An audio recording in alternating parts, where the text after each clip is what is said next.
Nasaan si Lena? Hanapan ba ako ng kabit? Ba't nandito ka? Akala ko ba maghahanda ka ng almusal? Paano naman, Rigor? Pinagtutulungan nila ako sa labas.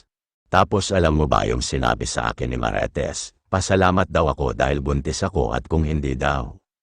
Ako buntis, gagawin niya sa akin yung ginawa sa akin. Ni Tanggol, sige sandali. Makinig kayo sa akin. Ayoko na makarinig na may magbabanta pa na manakit kay Lena. Sobra nang ginawa sa kanya ni Tanggol. At kung meron pang sumubok na ilagay sa peligro si Lena, mananagot siya sa akin. Walaan mo, tama na, Marites. Alam ko naman nagkakampihan kayo. Para pagtakpan ang ginawa ni Tanggol, hindi ko maitutuwid ang baluktot niyong pag-iisip. Sige kampihan niyo yung si Tanggol na yon. Pero huwag na huwag niyo idadamay si Lena at ang magiging anak namin. Maliwanag gandang araw Pola, gandang araw susing bumalik. Kakakain ka ay hindi huwag gusto ko lang makita sana si Tanggol at si Bubbles nandito. Sila si Tanggol po nasa taas si Bubbles andan sa taas nagtinginan at nagpapakiramdaman anong ibig mong sabihin. Sabihin yung dalawa na yon may ko sa isa't. Isa ayaw lang nilang umamin hoy huwag kang intrigahin ha. Gira, ha? Huwag mong intrigahin ang apo ko at si Tanggol. Magkaibigan lang ang dalawang yon. Hoy Frida hindi magugustuhan ng pinsan ko si Tanggol kasi dapat ang makatuloyan ni pinsan mo. Sobrang yaman para instant ahon kami sa hirap di ba?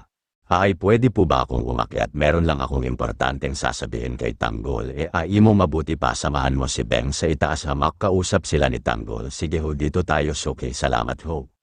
Sige, dito tayo. Suki. Salamat ho. Sige. Dito sila. Ako na lang. Sige. Salamat. Wala ka namang kinakain. Dati ba?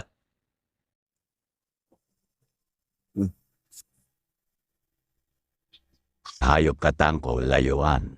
Mo ang anak ko hindi ang katulad mo ang dapat niyang makatuluyan Magandang araw. Tanggol. Ay, Bubbles. Pasensya na, naistorbo ko kayo. Pero meron kasi akong magandang balitang dala. Ang sabi kasi nung kaibigan ko nakauwi na raw dito. Si Alberto hindi ko lang nga siguro kung saan sila. Nakatira ngayon pero ang sabi niya nagkilala siya doon. Sa Calle Gonzales kung ako doon ako mag-aabang baka maabutan. Mo siya, onions, garlic, eggs, breadcrumbs. Nasan ang Chinese sausage? Bakit walang patatas? Bakit walang isang buong manok? Nako, paano ko lulutuin yung aking chicken galantina? Ano ba yan kasi ano? Bakit wala tayong Budget, ha? Wala ba? Kaya kulang? Hoy, mga mahihirap lang ang kinukulang. Look at me! Ano, mukha ba ako mahirap kasi po kahit anong hingi ko pong listahan doon mga katulong hindi po laging kumpleto yung binibigay nila para doon sa inventory natin huwag kang magpalusot. Ikaw mayordoma dapat dapat command responsibility. inutil bakit ba ako napapalibutan mga ganyan klaseng tao at ikaw ay ikaw? Catherine kailan ka makikipagkita? Kay Jesus. Actually. Text lang po siya just now. Pero hindi ko po feel na makipagkita sa kanya. Ayaw mong makipagkita. Paano mo siya makikilala kung hindi ka makikipagkita? Mamita, I know enough about him to say that. I don't like him. Ganon! Don't you dare say that. Nagpakasal ako sa lolo mo. Pinili ko ang buhay na ito dahil alam ko ito ang dapat sa akin. Hindi ako masaya, Bill. Mayaman ako, kaya kung nakatiis ako, matitiis mo rin ang magpakasal sa lalaking hindi mo mahal, do you think? Love makes the world go around. Of course not. Money, it's money. That makes this world go around. Tinding, halik ka rito.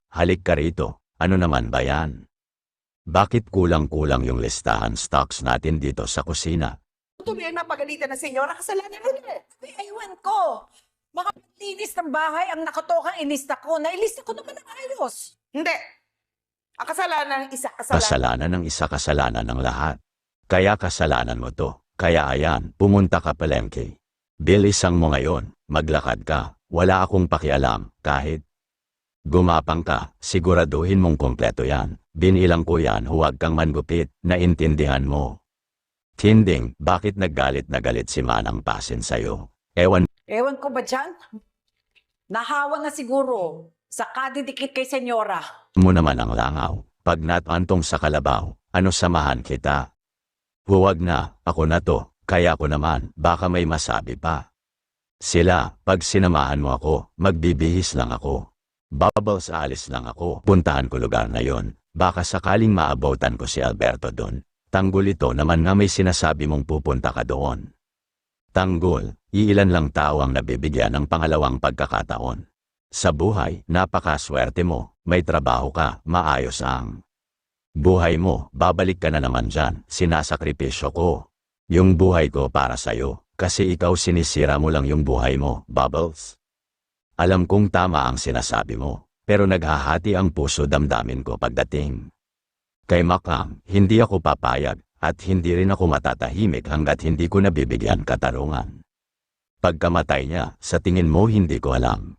Yon, ang sinasabi ko sa'yo, Tanggol. Kailangan ikaw humarap doon, di kausap mo si Amanda at saka si Primo, hayaan sila, baka naman madali ka na naman dyan kaya sandali lang. Kanya may kasalanan si Alberto di dapat siya ang gumanti. Alam mo, kalimutan lahat ng pinag-usapan natin. Akala ko magbabagong buhay ka, yun naman yung sinabi mo sa nanay mo, di ba? Magbabagong buhay ka, asaan na yon? Eto na, sige, sirain mo yung buhay mo. Pero sa kabilang banda, may punto din naman si Bubbles, huwag kang magmandali. Marami namang pagkakataon maipaghiganti mo pagkamatay ni Mocha. Kaya comment and like down below na yang, kaya abangan na iba pang magaganap sa FPJ's Letter Batang Quiapo sa susunod na episode. Maraming salamat po sa panonood. God bless all.